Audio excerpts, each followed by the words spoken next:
Okay. I'm going to go ahead and call this evening's meeting to order. Thank you all for being here this evening. Thank you for those who are watching. If we can start with roll call. All right, very good. Chair Dorsey, Present. Vice Chair Amici, Diane Foster here. Randy Morton is absent. Lawrence O'Keefe, Here. Mike Schultz, Here. Amanda Van Arken here, Chris West, Here. and Lori Zwingli here. All right, great, thank you. Right. Thank you. And we will get into this a little bit later, but Randy has put forth her resignation. So we're going to be having an open spot on the board if you know of anyone. And we had some great candidates last time, but just wanted to put that forth. All right. Approval of August meeting minutes. Has everyone had a chance to look over the meeting minutes? Is there any discussion? Fractions, additions, edits? Motion to accept is written. Well, there was one edit. And I made it. Did you send it around? I did not. Okay. You can tell them what I did, what you discovered. What did you discover, Lori? I don't remember what page it was, like page 6, first full paragraph. It said tight lease, and I think it should have been tight leash. Good catch. Yeah, I thought. Nice. Hey. But yeah, I made the correction and then. I read the minutes. Yeah. And Well, yeah. Our brains replace. I thought you said you scanned them in and used ChatGPT. No. Well, thank you for that edit. There is a motion on the floor, apart from that edit, which was put in by Angie. Thank you. Is there a second? Second. Right. Motion to accept the meeting minutes with the edit Lori mentioned. And in a second, all in favor? All opposed? All right, hearing none, the motion will move forward. That edit was made on my edition, okay. That's fine. Any citizen comments? we did not receive any citizen comments.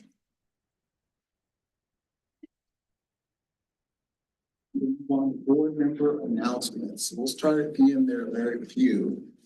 No announcements from me. Nothing for me. I had someone ask me recently what can be done if they have a neighbor who is growing marijuana and the smell is super strong in their house. That's weird. We just dealt with this Oh, like 2 months ago. I mean, not your neighbor, but yeah, there is actually a nuisance within city code that can be applied to smell, but probably we would want to look at it on the law enforcement side first to kind of see what's going on. So probably the best thing to do is call non-emergency and give us an address, and then we can go out and see what we know and of the residents, and then work from there. Okay. It's funny you say that because it's exactly that. It was an extremely strong odor with the residents or the neighbors around the place, and ended up actually I guess it's not, that's public knowledge. Yeah, it was search warrant was served, and I think 10 felony indictments came down as a result of it. Yeah. Wow. yeah, you're not their neighbor. They would have told me that. So it's yeah, I mean, although it's legal, it's people obviously, abuse it like crazy and growing and doing what they're doing. People have gone out and, you can have 4 adult plants. So if they're putting them out in their yards, they can grow to be pretty dang big and obviously have a really strong odor. So it's kind of a challenge, but I mean, we do have an ordinance that can address it. I don't know how much teeth it has, but at least call us and we can get started on our end and see what we can do with it. Okay. And that was it. Thank you very much. I would like to give a shout out to Forest Grove PD. I think they're giving our social media guys a little bit of a run for the money. They posted something that I thought was a really informative. I guess there's a scam going around that you probably know about. But they some people are calling people presumably from a police department and saying that they are an officer and that there's some sort of a warrant or they need to pay a fine or whatever it is, and they give just enough personal information so that people on the other end could believe that it's them. And so it was just a warning that this is apparently a scam that's on the uptick and what not to do and what to do. So I wanted to bring it to your attention just in case we Didn't we wanted. just put something out similar to that? No, did we? Yeah, I I missed it. If we did, I missed They it. probably copied us. Maybe they did. Maybe they did. Did you look for your date That's stamps what- versus their I date know. stamps? Yeah. That's why I don't even look. I know what happened. Well, I just thought. Well, good for us then.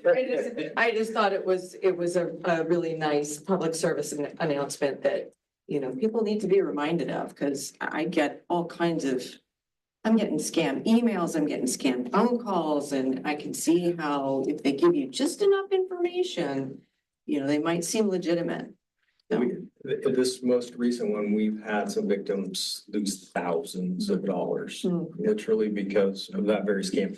The warrant is the big one. The other one is, hey, this is, because they can do the AI voices that, you know, and act like they're the granddaughters or this or that or the other, and I'm in jail and I need bail money. And, you know, and the elderly are like, holy moly, okay. And I shouldn't say it's always the elderly, but they target a lot of that for the granddaughters or the grandchildren. This one in particular, yeah, I mean, they'll call anybody on the warrant thing. And they'll say, yeah, I'm Lieutenant such and such. That was where they were making I think they were calling themselves lieutenants here. We don't have lieutenants. So when we heard this, we're like, okay, we know what's going on here. But yeah, and you know, it kind of ebbs and flows as the holiday season comes on. They'll probably start a new scam of sorts in that way, but and they're always, you know, South America kind of deals for a lot of them. But thanks for bringing that up. Appreciate the info. I'll give Forest Grove a shout out if they copied us.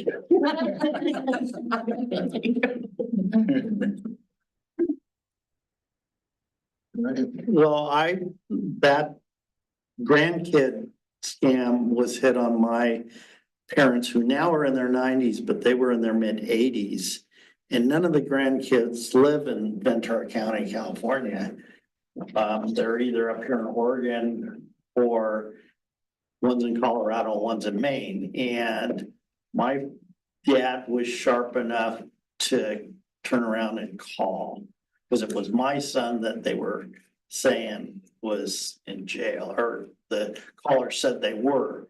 My dad goes, no, he'd call his dad first before he called me. So, yeah, it's scary because I don't know how they'd handle it today at 91 and 90. Yeah.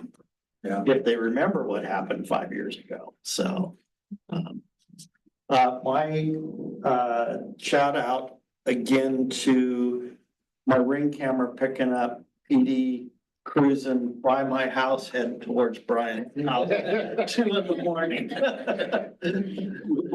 Yeah. Oh, no.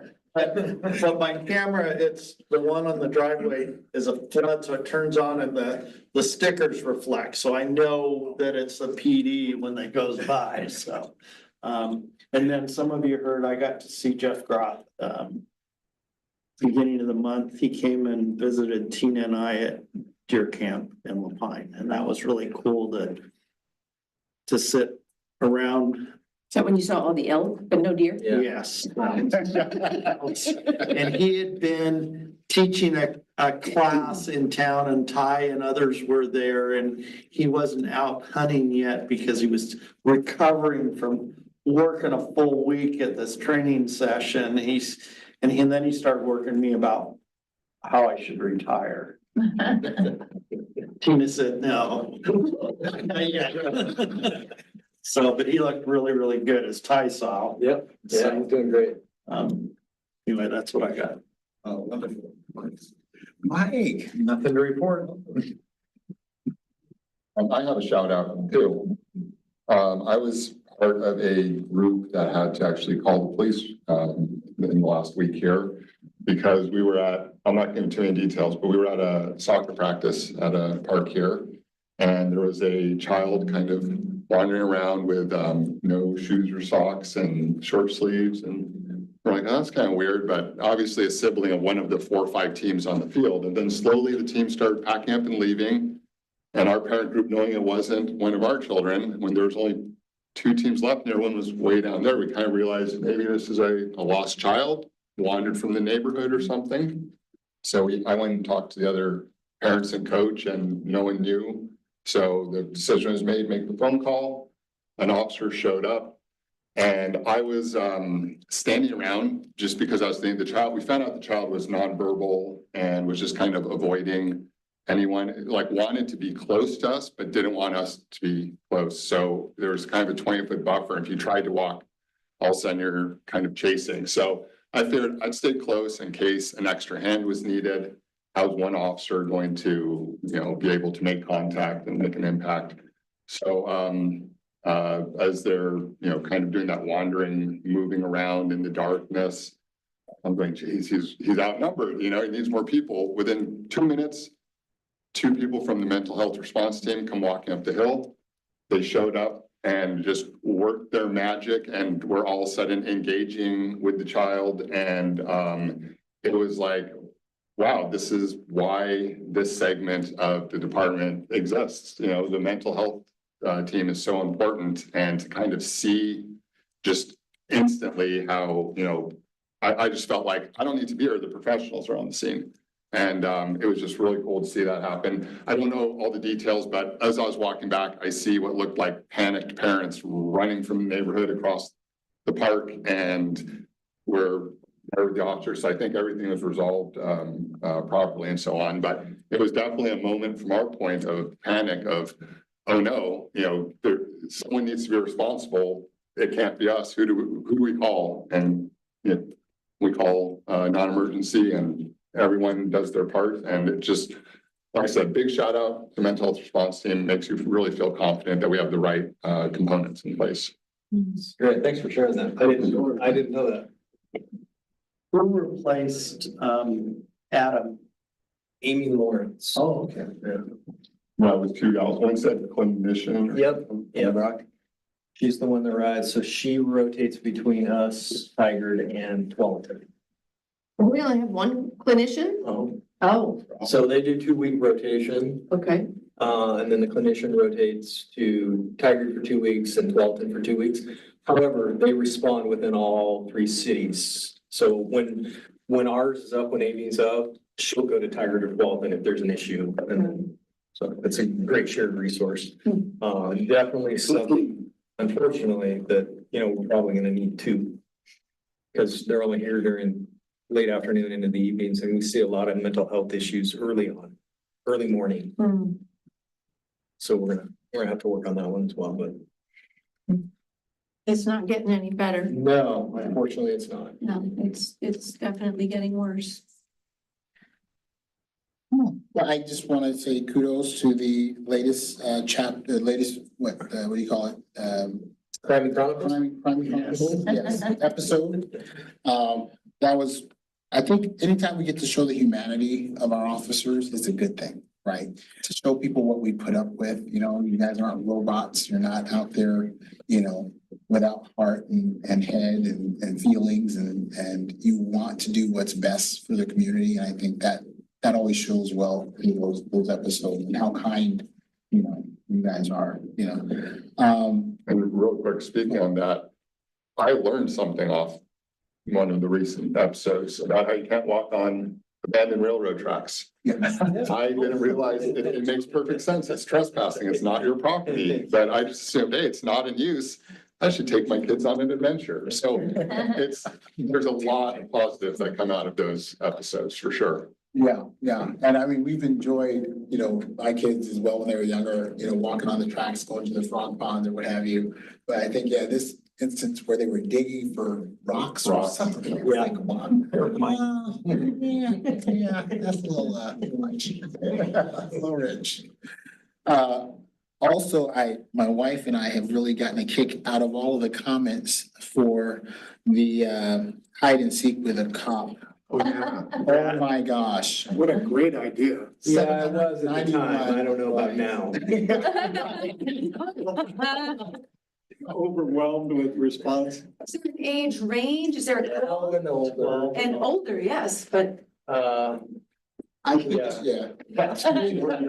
Maybe 12 to 17 should have been. So when Paul came to me with this idea and he says, they've done it somewhere else, I'm like, okay, I said, well, there's chasing people in the dark, there's liability, there's water, all these things. So I ran it by some people and ran it by the attorney and they're like, okay, yeah, we'll put all these things in place. I'm thinking, that's gonna be the first year there won't be many people. And now I'm like, oh, crud, this is good. So How I many? know I'm on camera, but my hope is that it just rains sideways.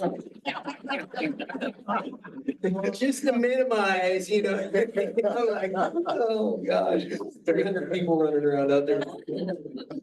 So I don't know if you know the premise, they're gonna start at the theater or the stage, and they'll have one color wristband. They gotta make it all the way up to the top, basically by the restrooms. They'll exchange it for another color wristband and have to make their way back down there. It's just to keep people from going and hiding and then coming back to the stage like they made it. So, and our objective is obviously just gonna be out there just, trying to see if we can tag them. We're not running them down and tackling them or tasing them. Just people out there running them down. Spike strips. I don't know, that's what. Everybody apparently is gonna have to show up now. It should be interesting to say the least. I had to come out just one. I know. That's what I'll be. Bring chairs and sit up. But I think it's a great opportunity to just kind of get out and just engage with people, but, and yeah, the comments have been funny. I'm like, oh, geez. Big fundraiser for the foundation is like That's a good idea. having people, Yeah, no, Next year. yeah, we'll see how this one goes. It could be one and done. We don't know. Yeah, thanks for bringing that up. We'll keep you posted. Well, that is all I had. So we will move on.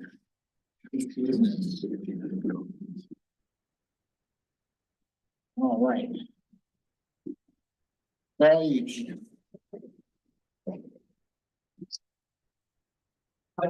Yes, sometimes when things come out, they need to be addressed pretty quickly. We need to get a directive out. We don't have time to come to the police advisory board and or the council to give, the approval that we're enacting this. And this is pretty straightforward. This really comes out of a mental health, ruling where, individual, was suffering from a mental health crisis and, they were taken down and they were held down and subsequently, they died as a result of this whole interaction. So the Ninth Circuit Court ruled that, when dealing with these subjects, they don't want us putting our knees or anything on their backs. We already knew that we couldn't be applying pressure to necks, as that's come out, but this was another step of, hey, when you're dealing with these people, you can't be applying your knees to their backs. And this is specific to the mental health side of it, but it does always present a challenge to us, obviously, in dealing with anybody out there, because there's just gonna be times, although, let me back up a little. I mean, the fact is that these people aren't committing crimes, but yet we're called there to try and resolve the issue. And sometimes, we have to take them into custody and they can be knocked down dragouts and so that's where that ruling came from. The directive was just, hey, FYI, here's why you can read what this all stated and where we were going with this so that we need to be extra careful and conscientious of the fact that when we're dealing with these people, we're applying pressure. So that's where that directive came from. I wanted to get the info out, because, once we know these things, we don't have immunity, that we can't say we didn't know. And so we did know, we do know, and, we got to make sure that we're following this. Sounds like it's being appealed. So this ruling was a 3-judge ruling out of the Ninth Circuit Court. It can be appealed to, and I can't remember the term, but it goes to the bigger. En banc is the next level. Yeah, it's like the 10 or 12 judges. Yeah. So that's where it's at right now. But my hope is that this thing is reversed. But if it's not, then this will just then roll into our policies. And so I didn't want to make it a policy as of yet, but the directive works is the same principle. So that's what this is. I don't know if you guys have any questions on that, but. Yeah. Oh, yep. Does the directive have an expiration date or it just stays in effect until you feel it or it becomes policy? Yep. All right. My question, well, I'll touch on this briefly. It looks like to apply pressure, it's a very general, language. It doesn't say, for a prolonged period or anything like that. It just says apply pressure, which is very vague in my opinion. Well, and, as the states, it's considered deadly force, which is really problematic. Yeah, I mean, it rises to the level of us bringing a firearm into the mix here. And it's just not good. I mean, I get where what the thought process or the intent was. Yeah, thank you. But it's, as we know, there's a lot of knee-jerk reactions to these things. Or these things look and sound good, but the true application in the real world is just not there. And so that's why we hope this is going to be overturned. But as it stands, this is where we are. I got another question. This is about, so over in Arizona, I think it was, where the gentleman was deaf and had epilepsy. Oh, yeah. And the police jumped out of the car. Have any of you guys seen the video of this? I have not. Okay, then you saw the video of this, yeah. I'm just wondering how we would have dealt with it as a police department.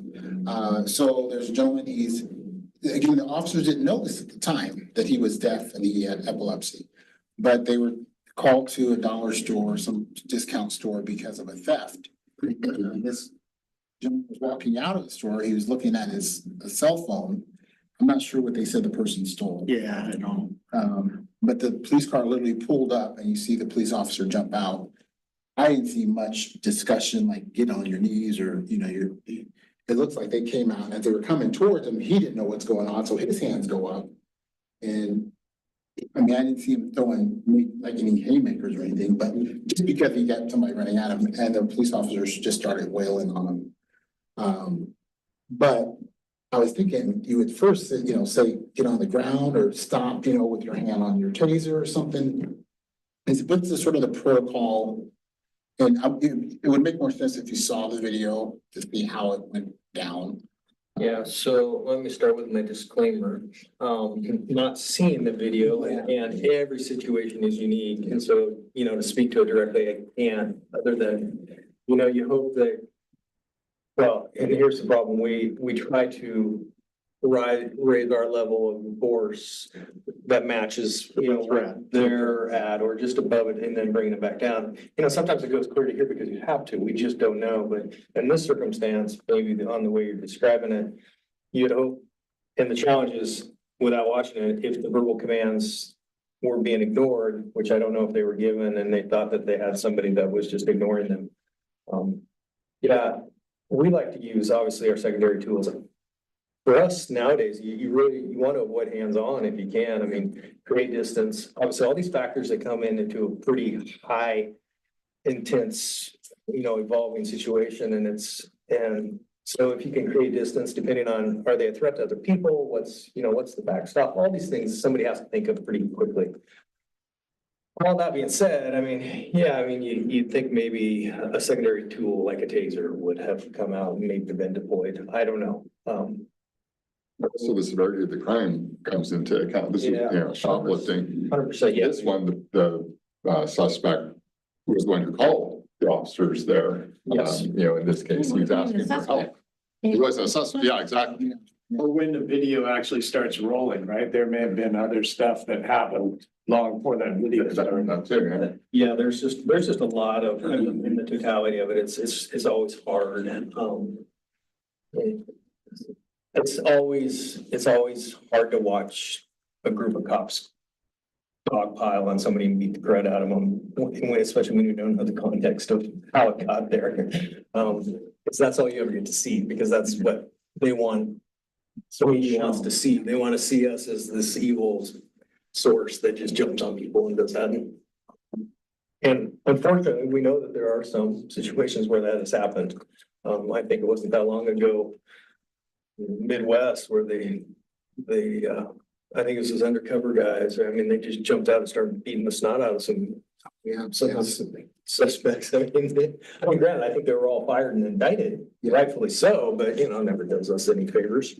A really long-winded answer with really not an answer to your question, but. No, yeah, I mean, like I said, distance makes, all the sense. You have all those wonderful tools that allow you not to engage to that degree unless they're coming at you and you're. But I can tell you, it's a huge priority, and I know it is probably in your world as well. It's just about officer safety and just the training component. I mean, even in the fire world, that's changed dramatically. Up on scenes. They're just, people are dangerous, and they can be violent in an instance. And so we train just for all those kind of things, and you just never know. We talked about this the other night. It's that routine, it's that complacency. It's just Johnny again. He's drunk, for the 101st time or 101 time or whatever that is. And so you roll up and you're just kind of complacent, sitting in a car, getting out nonchalantly. Well, Johnny's not happy today, and he brought his rifle out. Now you have a problem. And it happens here. And, there's violent people right here in Sherwood. And I remind our officers that all the time that, hey, it's a great community, but there's a lot of people that come through here. 99 is a big thoroughfare. It's a big thoroughfare for the drug cartels because the coast has a lot of drug use down there, and there's only a couple ways to get there. And I know that our DEA officers are incredibly busy. I wish I could show you the stuff that they take on a constant basis from people coming up and down I-5 and in the metro area. It's shocking. And I knew about, I didn't realize 99 as well. Well, I guess that makes. 99, yeah, it's straight to the casinos and stuff. It's huge. And the stuff I see that's being seized, I think it just pales into comparison to what really passes through here. And for what they do take off, I'm grateful because obviously it's not getting into the hands of people. But we know we're still having overdoses here, fentanyl overdoses. We're working Lynn bias cases. It's a federal investigations. So you try and when somebody overdoses, and we can start with cell phones or data that we can start backtracking to the dealers, because that's who we need to get to. Then they can go federally on those, but it happens. And unfortunately, it's not something that we put out on Crime Chronicles. Yeah. So. Thank you. Yeah.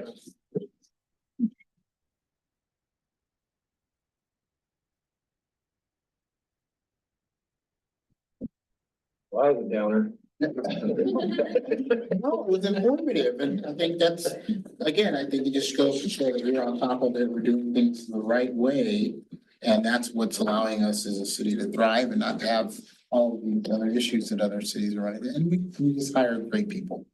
So, that officers with great hearts, so that's important. Yeah, and I know I talked about this before, but September 1, because we didn't have a September meeting, kicked in our new PCS law. So possession of controlled substance.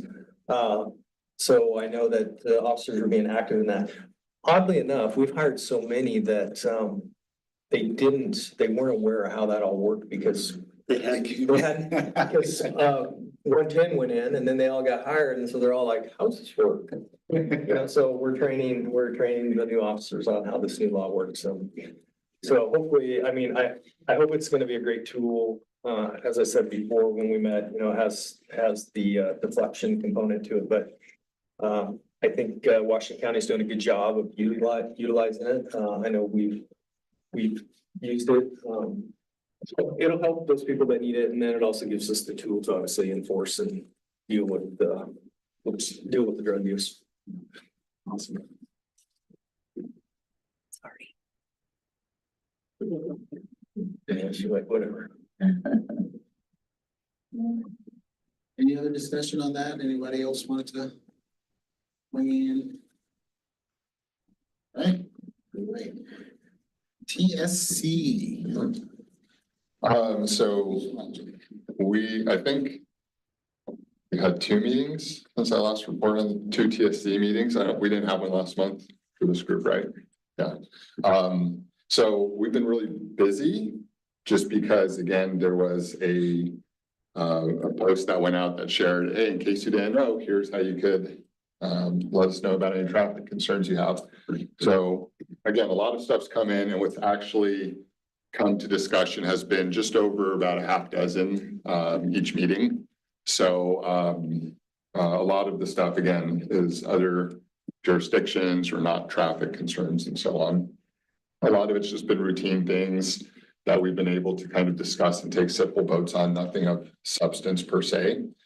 But there's a couple, I guess, bigger issues or lingering issues that are going to stay on for a while. One of which we actually aren't able to take care of ourselves when we kind of want to escalate it up, and that's the crosswalk in front of Archer Glen Elementary. There's a lot of discussion in the community about the safety aspects there and people not stopping when crossing guards are in the street and so on. And right now we're waiting for the mailbox to be moved. That has to go through postmaster approval, which takes some time. And last I heard that was approved, so it's going to get moved. But we started getting discussions about that whole area needs to be redone. An island in the middle, have the curbs come out to shorten the lanes, you know, do something to make it safer. And that's out of our scope. So it needs to get elevated somewhere else, but that's going to be something that it seems a lot of people just aren't happy with the current improvements, and it's probably going to, rumbling will continue until something happens. So, but it's going to leave the traffic safety committee. Another one, which we reluctantly decided to finally close, was there's a lot of talk about Orton from the high school. People don't like, but the biggest issue that was still lingering open was the fact that the school zone doesn't extend past the intersection.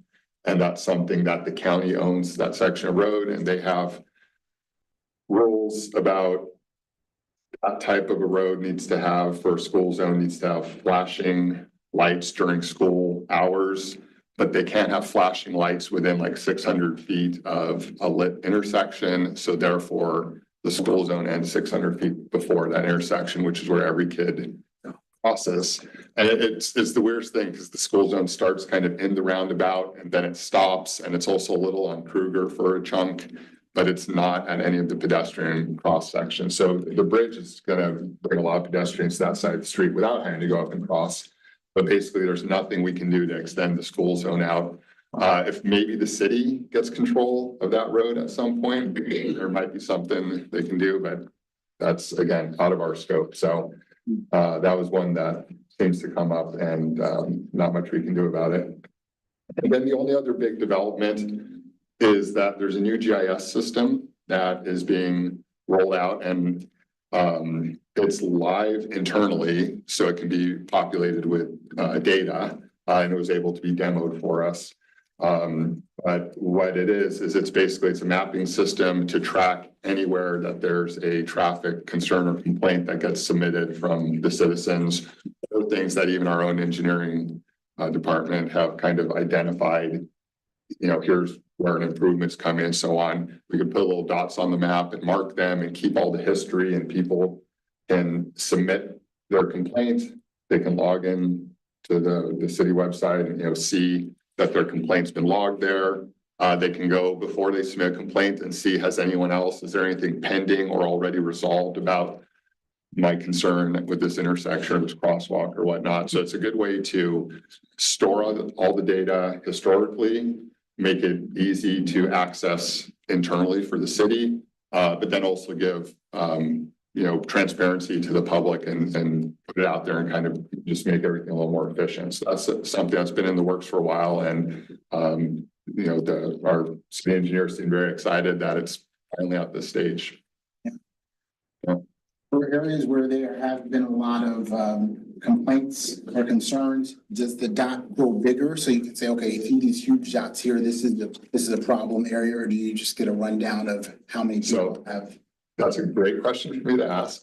I know that because it's a work in progress right now, it's just starting to get populated. The demo we saw, like all the dots were black. And I asked, oh, would they change colors? If something is pending or been resolved or voted no on or whatnot. And he goes, yeah, it has that ability. So it probably has some sort of ability to signal quantity, either with a little badge with a number or a cluster of icons or whatnot. But I'll ask and just see, exactly how that's handled. But, it's taking stacks of, paper and putting it out there in an interactive format, that could eventually be, again, accessible to the public. And I think that that's something really cool and kind of moving safety of our roads forward. So has the traffic safety committee or even the city councilor written to the powers that be about the city's concerns about the school zone issue? Because I think that would be a really nice protective layer for whatever kid gets plowed over by the cars that aren't paying enough attention. Yeah, so the city engineer has basically called them multiple times and has received the same answer over and over. So what we decide to do as the council or as the committee is to basically close it in our committee, because we can't take any action on it, but task the engineer with keeping that as a continual tickler on his end to constantly, every time he's interacting with this individual, to always bring it up. So from a former personal injury lawyer perspective, I appreciate the idea that phone calls are being made, but I would prefer to see like some sort of official letter from the traffic safety committee or the city itself, whomever this is, to say, we are putting you on notice that we are concerned about this because someone is going to get hurt. And we need you to know that we are making you aware so that when our citizens are hurt, you are going to be liable for this. And being the government affairs act that I am, I would engage Commissioner-elect Jason Snyder, because Roy Rogers is checked out. I'll just tell you that right now. I know that personally. And talk to Jason. In his background is a paramedic in EMT, and he at one time worked for AMR. I think he works for Kaiser right now. He did this too. And since he represents this part of the county, he'd be a good one to engage also. And maybe the letter comes from the engineer and our acting city attorney. I think it needs to come from everybody. I think Yeah, we need to paper it as much as possible, because when somebody gets hurt, they're gonna need to fall back on that and say, you knew. And you didn't. Phone call isn't gonna do it. It's gotta be a paper trail so that somebody can say, you knew and you chose to do nothing. And we've been screaming at you about this. Yeah, there's been a lot of conversation, and I can't say necessarily, I can't speak for the paper trail, but I know that's going hand in hand with the speed reduction that was advocated for there on Elward and obviously Edie, which it took a while to get that traction going, but those have been reduced. And I know in all those conversations, this school zone issues always come up. Now there again, I don't know necessarily what the paper trail, I would bet that there is some, but to your point, it's good to stay on top of that. I don't know if it's a discretionary decision on their part, what the rules are, but, I would at least paper it up the hilt. Because when somebody gets hurt, they're gonna need that. So the one thing I've heard, and I don't know the legitimacy of this, but it does make sense because on Sherwood Boulevard, when the school moved to the school district, Oh, yeah, we had to move the school zones. right. Because it wasn't a school. And I know that well, I shouldn't say I know. I've heard that school boundaries dictate where those school zone signs can be put up. And the school boundaries of the high school are weird. I mean, they're at that intersection and southeast or southwest of there. So there again, I don't know all of the rules, but I just know that those are some of the hangups. And like when we heard about the school zone on Sherwood Boulevard, we're going, what? Yeah, I remember talking about that. Maybe it was in traffic safety when I was on it and moving the signs Yeah. and stuff because of that change. Yeah, so And That one might not be a county street though, too. No, I think So that's that one city. you might be able to just do with the city. and that's one thing I was gonna bring up too, Hade Road, which is the one west of the high school.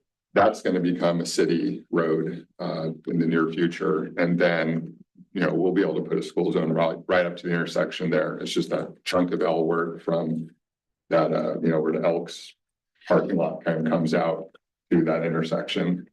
What are they doing on Elbert right now that it's closed north of Edie? What is that? yeah, they're redoing that culvert, that dip right there, Yeah. and that it was always overflowing. Mhm. They're fixing that, or it should have been fixed. It opens on the 22nd. Yeah, it's still closed. Yeah. It's So still- Wednesday of next week, you can drive it. I want to go back to Archer. Which crossing are you talking about? So on Sunset, Yeah, they just repaved the area right in front of it, and there's a crosswalk that they moved a little more west. So it's on the west side of the parking lot, the exit of the main parking lot. And they moved it, I don't know, maybe 20-30 feet west to make it align straight with the path that comes from the side of the parking lot. And by moving it, it made the south end of the crosswalk come right up against a mailbox. And so when it was moved, first, it wasn't painted with new stripes for, a couple days. And then just this last week, they put those little bollards in the middle that says state law stop and for crosswalks.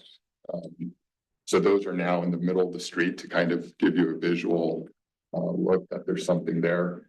And then, like I said, the mailbox is getting moved because if a pedestrian is waiting to cross, you will not see them at all. And then there's other issues, like a car only has to stop if there's a pedestrian in their lane or an adjacent lane. And because there's a middle lane, if a pedestrian is crossing on your far left in the traffic lane, you're fine to continue going straight because they're not in the middle turn lane or breakdown lane, whatever that is in the middle, or your lane. So traffic doesn't have to stop. And, just the complexity of that and the fact that it's an elementary school and the fact you have the sun right in your eyes, in the evening as you're coming in and in the morning, as you're heading east and so on, there's just a lot of issues there. And most of the citizens are calling for a flashing light, push button, flash the lights. And the concern with that is it doesn't seem to be effective at the other places where there's flashing lights, like up by Snyder Park and so on. That stop sign is one of the most run stop signs in the city, even though it's completely outlined in red flashing. So the question is, how effective is flashing lights? If you have the sun in your eyes, are you going to see amber flashing lights? During school time or school drop off and pickup, there's a lot of congestion. So it's not so much an issue then, because people are already crawling through the area. So there's a lot of, is it worth it to put it in now? When that whole, there's a lot of uncertainty about how effective it would be. And there's already some improvements that have been incrementally getting made. So next step is the mailbox gets moved. And then what after that? There's, it's not in our scope to suggest major engineering improvements. And that's why it's like, we can't do any more, but it needs to get escalated, because if you put an island in the middle, now you've just shortened the crossings where someone can cross, and now you've also got a push button in the island maybe, and then they can take another cross if they have to, and Cause I, there's a lot more. the Shady Grove gang of little kids that my granddaughter's part of now that walk and go back almost every afternoon when they get out, they stay, and the parents, whoever, and the gang parents are stuck while they're playing on the playground, and they're there for 30 to 45 minutes, and by then the crossing guards are gone. Mhm. So now you're on your own, knowing that the drivers are aware it's still school hours and they should stop if they see a pedestrian. But again, they got the sun in their eyes, there's a mailbox there. So yeah, it's yeah, and even just all weekend, kids are going there and they're playing. It's a park if you live nearby. There's, soccer games there, there's basketball games, it's, there's just a lot of traffic there. Thanks. The ped bridge that's going in at the Y to the high school, is the crosswalk gonna get closed after that's installed? That's a good question. I wouldn't think so. Yeah. Oh, going across things. Yeah. Yeah, that's a good question.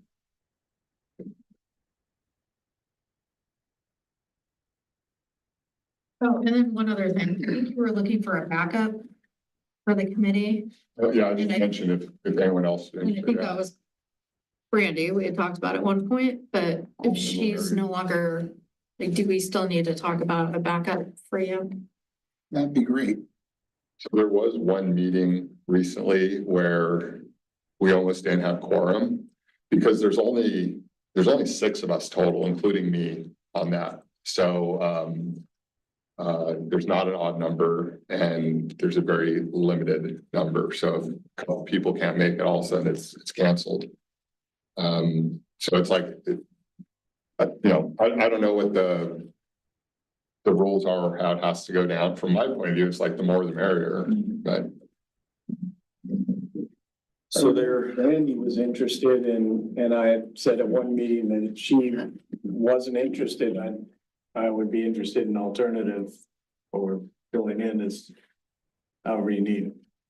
And I don't know how it went before, because when I first started, like you and Mike were both on it. Yeah, it was 2. I felt like though there were Both there even together. more, yes, we were both there There wasn't together. one or the other. No. I mean, sometimes it was, but not really, like both of us attended together. But also it felt like there was more on the committee, but maybe I'm just thinking that was wrong. Cause I was There- at the first. And that meant- So maybe it was just that the 2 of us made it more. Yeah, Because yeah. we consistently went together. So I could move that Larry be appointed by this group as our second. If you'd like. I would volunteer my services for that as a second, in case Richard isn't available. Absolutely. Yeah, because I attended the one meeting, they didn't have a quorum that night. They got canceled, yeah. There was like 3 or 4 of us thinking, God, I mean, Or on the actual board, Yeah. board, yeah. Do we need to have council approve this? Is that what you're? No. No, not on this. No, I'll bring it up here after you guys vote. Okay, all right. So we have a motion to have Larry step in as the second for the traffic safety committee. Is there a, Second. all right, wonderful, and seconded? All in favor, say aye. All opposed? All right, ayes have it. Thank you, Larry, for stepping into that. My pleasure. Yeah. And thank you, Matt, for bringing it. So real quick on that, there's been some discussion, I know over the last, at least probably a year or two, about the traffic safety committee being a standalone committee. I think that's gaining some traction as it's been brought up, and I know council's interested in making that happen. That being said, I don't know when, but I just know it's a topic of discussion. Not that it changes their scope, but it just formalizes it maybe a little more, and it also adds a city councilor liaison potentially to it, so they have, I can just say a direct line, but it's there's an ear there to hear these things as well, so, I think it's a value for us all the way around. That being said, I don't know exactly, we would go out and obviously advertise for it, and it would just be its own separate meeting, doing its own separate thing, and then like if Richard were to vacate and go do that, then he would come back here and report, or vice versa, or if we just filled it all there, I still think we would always have a liaison to it so that we'd have that information sharing, so some of those things to work out. My question after I made the motion was, traffic safety doesn't require council. Does it require council appointment like us and stuff? Not as it stands. It Okay, will. that's, If it's formed like the advisory board, then it will, then we'll go through that. okay. So what we did means Larry's good to go. He doesn't have to go over council. But he already did in his role here, Yeah, and therefore he's the liaison. now if we open the traffic safety committee up and Larry or somebody or anybody's interested in doing that, then I'd have to go through the formal process of saying, hey, mayor, so-and-so's interested. It would become a traffic safety board at that point. Right. Yeah. For commission. TSB, TSB. It's something that I know has been being talked about, so. Get the acting city manager, just make that happen. I could. That temporary guy.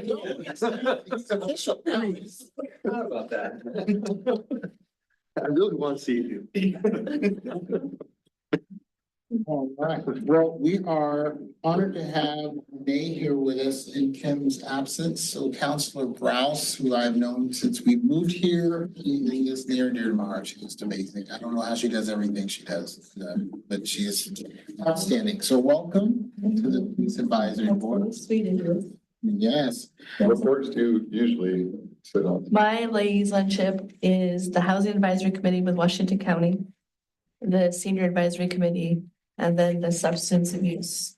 That hasn't, YSAP? yeah, that hasn't been, We haven't met in a while. haven't been for quite some time. And then I'm back up to some other ones. And then when the Youth Advisory Board gets started, I want to be on that. Yeah, no, yeah.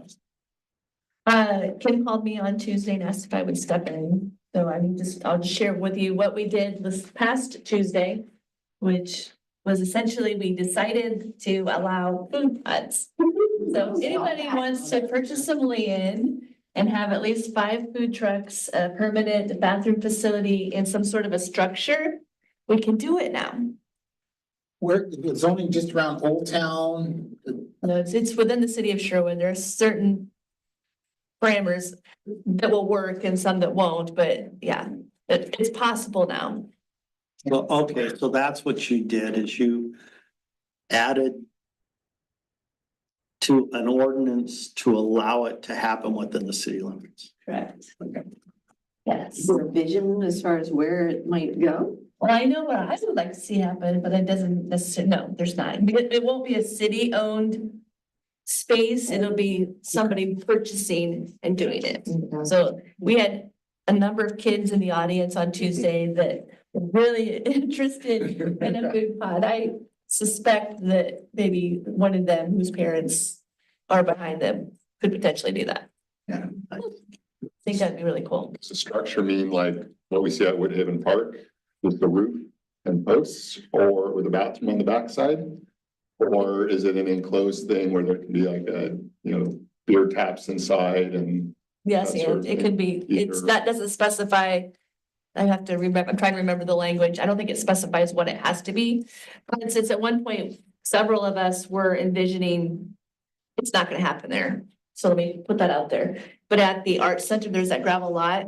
Several of us thought that that'd be a fun place for a food pod. Yeah. To put some like a train station or train depot looking facility and then have the food pods out there. It could be something like that. But if you've been to, say, Sisters or Forest Grove, Hillsborough, Westland, Beaver, I mean, they're all Westlands is so cool. something like that. So there's some sort of a permanent facility and then with a bathroom and then at least 5 pods. So that's by far the most. Does the city own that gravel lot where the old school used to be? Yes. Yes. At the At third intersection? yeah. I was thinking that would be a great spot for it, but Mhm. I don't know if it's big enough, but yes, it can't be on, yeah, because you have to have parking, right? there would have to be some parking. I mean, that would be a great spot for it if somebody wanted to purchase that lot. The city does own it right now. Are they interested in selling it? Yes, we've tried to sell it. So, yes. Also, a lot. There's first and pine, the one with the big stump, but that's probably way too small. First and pine, that's, yeah, that would be Yeah. too small. Yeah. So anyway, it's permissible now. Archer Glen is a little bit more in depth there. The signs did go back up. That will be more than likely a safe routes to school project to make it, to really clarify, make it safer for people. And it's definitely on our radar. It's definitely on Craig's radar, and safe routes to school as an option. We also had a work session on Tuesday. So you talked about the bridge. There's going to be some art that will be in front of the bridge. So we're looking at what that might be. If you have, if you haven't looked into that, please, go back and watch it and give us some of your input. It's Because, from the northbound. yeah, the northbound traffic. That is something that we're discussing. Of course, the Sherwood West is the other big topic of conversation. Yeah. It sounds like we're closer to having that come through. Waiting with pins and needles on what Metro is going to decide on that, but it does seem to be coming our direction now. Then I'd just add that a large coalition of organizations signed a letter on the general urban growth report, but spent a lot of time on Sherwood supporting it. And there was like 18 organizations that sent that letter into Metro. There was definitely more organizations in favor of than opposed. So it was more in our favor. The biggest holdup right now is if they be Metro will dictate affordability, what that means for us in our community. Let's see what else. We won't be meeting the first Tuesday in November because that's election night, but we will be having a special work session on the 29th of October. And then in November, we'll meet on the 19th. What is coming up, and I think would be of most interest to all of you, is the work session on the 3rd of December, which is the board and committee. I'm like looking at the number 12, like, what month is that? A little brain that my grandkids are living with me now, and so I've got an almost 2-year-old and almost 5-year-old that are taking up my time. I'm in child land. So excuse me there. So that's coming up on the 3rd of December, and it won't be the SWOT analysis. It'll be more of a conversation. And Like not, we did last year. Yes. We did last year. I think you, Yeah. yeah, Brian, you attended Is it gonna be that. at the Sherwood Art Center again? I'm not sure if it's on, I'm not sure about that. Isn't that where we had the I think dancing? so. Yes, The country dancing? yes. I do think I have video of Oh. that. I missed that one. I left before that. That was my exit call. Yeah, that was Volunteer. too. Oh, was that- Yeah, it was a volunteer one. That was volunteer. Yeah. I can't, hopefully she'll do that again. Another time, so I think it was the time before that. Yeah. we had it, yeah. So anyway, that's coming up, then in January, once the election and stuff is done, then we'll be doing our council goals and council rules and procedures, a new council president and all that. And then, let's see. Veteran Day celebration, recognition brunch is November 11th, 11 to 12:30 at the Sherwood Center of Art for the Arts. If you want to attend that, please let the city know. Go ahead and contact Tina and let her know. It's open to anybody who wants to attend. And that's all I have, unless you have questions for me. Thanks for coming. My pleasure. It's been a long time. Okay, staff reports. So I'm gonna piggyback on Sherwood West because it's gonna be a topic of discussion for us as a group for many years to come. Number one, just because, and we'll have a better idea on where things land here in probably in December on, you know, density and expectations and all those things, because that's going to dictate our services and the requirements needed moving forward. That being said, it's going to be here before we know it. Although we know it's down the road, we need to start thinking about what that's going to look like as an agency. What kind of personnel are we going to need? How are we going to fund it? Because we have lived in the general fund, as you know, our entire existence. That just is not going to be sustainable much longer, in my opinion. Mainly, not only do we need, you know, bodies, but just technology. I will beat this drum forever. It's outpacing, you know, even personnel costs.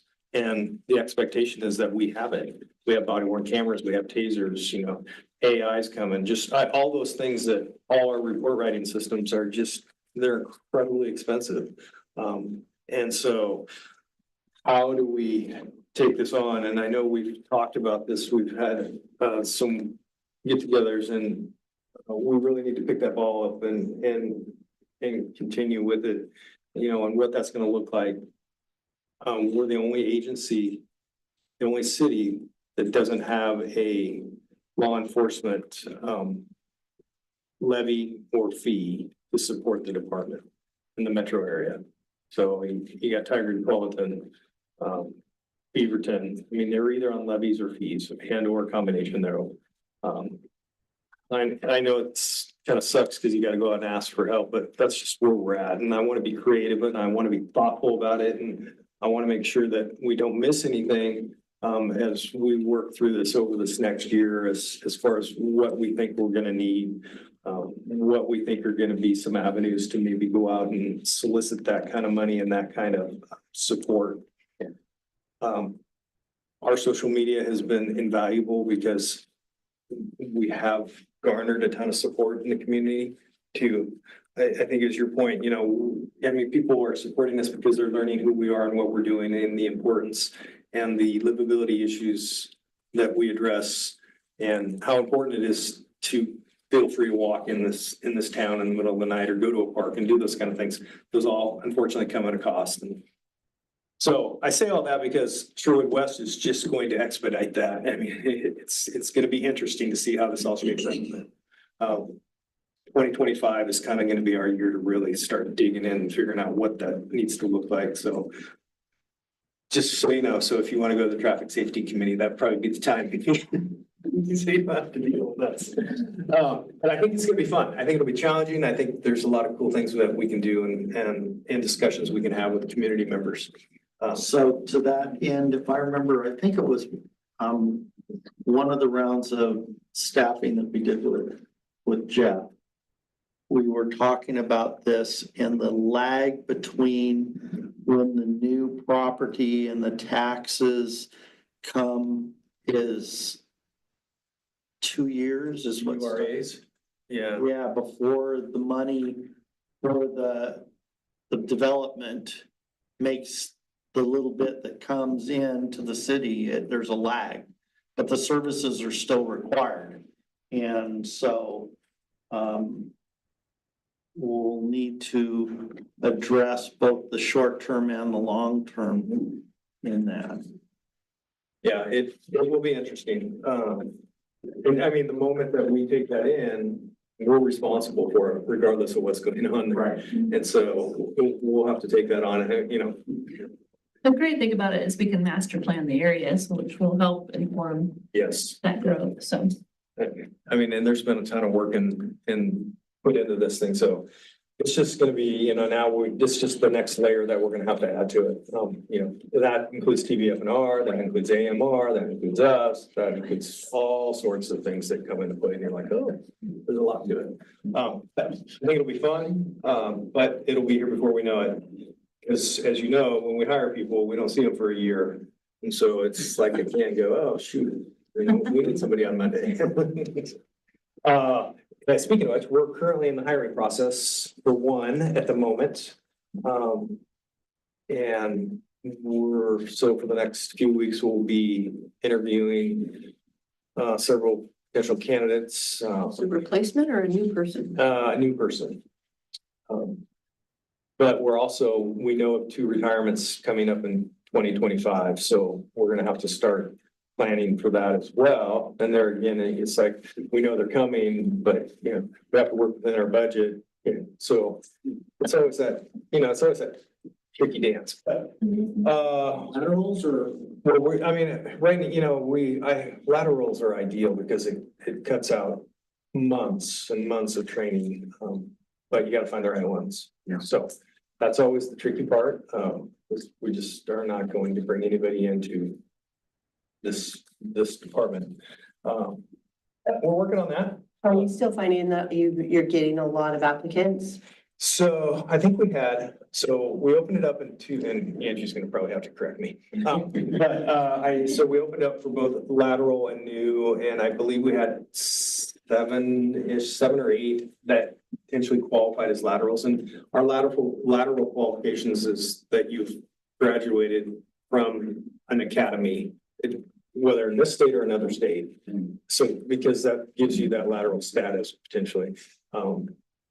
So sometimes we get people that have come from out of state that, we've spoken to, but, somebody's here. So I think 7th, is that right? Was that close? I think they might have actually started out with maybe 9. Oh, okay. Yeah.